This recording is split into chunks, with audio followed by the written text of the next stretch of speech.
the Mavropanos, stepping on Bellegarde's foot, the explanation from the PGMOL was that the referee had not made a clear and obvious error. No, he didn't. Well, apart from the clear and obvious error that he'd made in not spotting that he stepped on his blooming foot.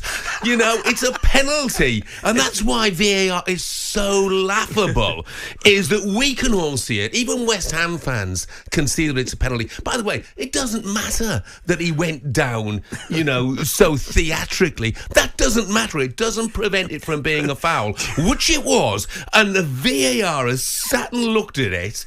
And I mean, goodness knows what he thought. Whether he thought he was helping his mate, I've got no idea.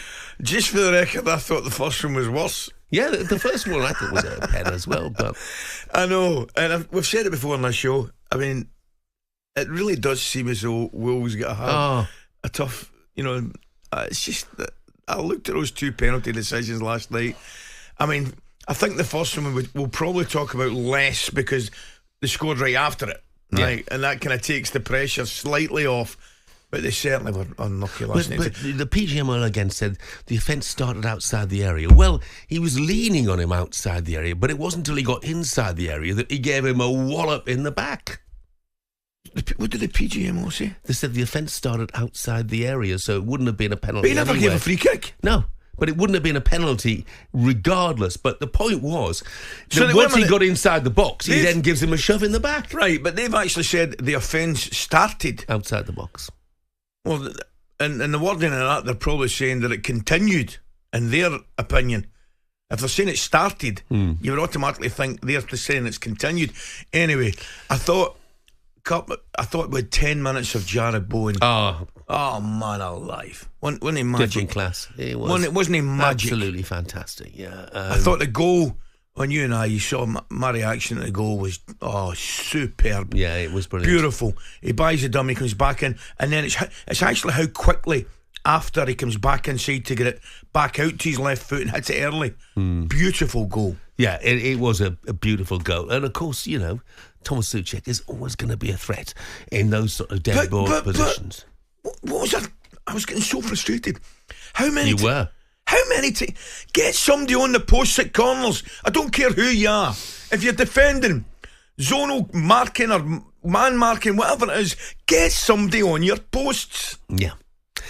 So look, where's it all leave Gary O'Neill? More on him and Wolves later, but first let's hear from a relieved Lopetegui who said Mikel Antonio was and is at the forefront of their minds. We are happy for the victory because we have the possibility to achieve an important victory against one good team as is Wolves. It's going to be for a lot of rest from very difficult match. I think that, and the more important thing after the 3 points is to be able to dedicate this victory to Mike and his family. It has been very, very tough and hard days these last days for a lot of reason, and after with the accident of Mike much more. So I think that we show a strong mentality.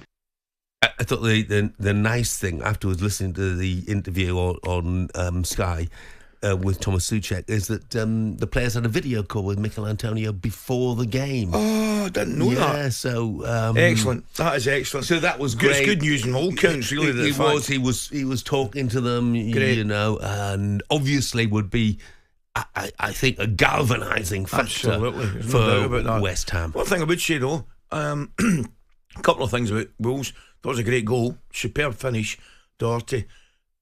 And they certainly look as though they're playing for each other and the manager and the club. Yeah, they do. I thought that. I would ask a question. We were discussing it with the producer, Ollie, before we came in here. Do you think there are 3 worse sides than Wolves in the Premier League? I think there will be. Yeah, me too. Especially as the season goes on.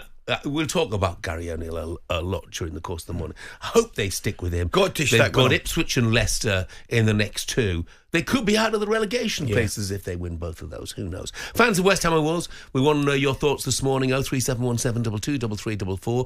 Is Julian Lopetegui safe now? Wolves fans, do Do you twist on Gary O'Neill or give him Ipswich at home on Saturday to prove he can turn it around?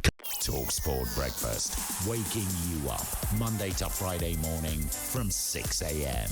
on AM, on DAB, via the talkSPORT app and on your smart speaker. talkSPORT.